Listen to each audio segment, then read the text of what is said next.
Mbale wangazindikira kuti Yesu abwela so kuzatenga olungama kupita nawo kumwamba komwe akakale limozindi mbuyeyo. Mbale wangazindikira kuti Yesu abwela so kuzatenga olungama kupita nawo kumwamba komwe akakale limozindi mbuyeyo.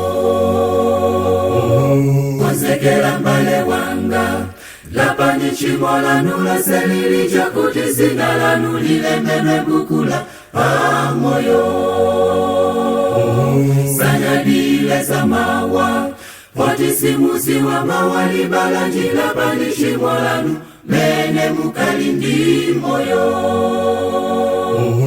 Konzekera mbale wanga lapani chimo lanu laselilija kuti zina lanu lilemenwe bukula pamoyo. Sanyadile za mawa poti simuzi wa mawali balanji lapani chimo lanu mene mukalindi moyo.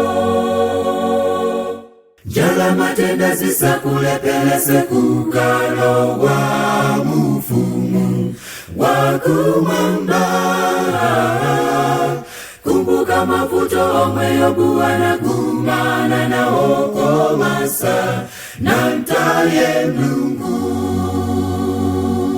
Jala matenda zisakulepelese kukalo wa mufumu wakumamba.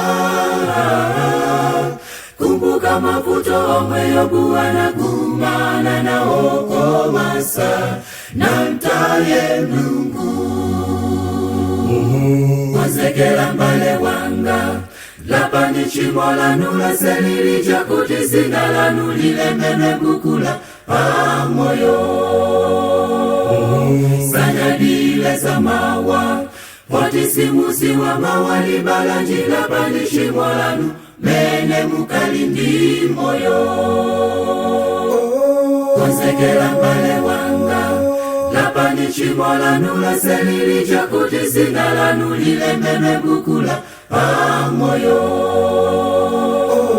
Sanyadile za mawa poti simuzi wa mawali balanji lapani chimo lanu mene mukalindi moyo.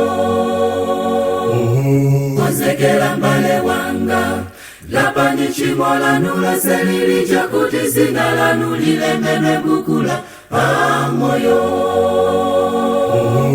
Sanyadile za mawa poti simuzi wa mawali balanji lapani chimo lanu mene mukalindi moyo.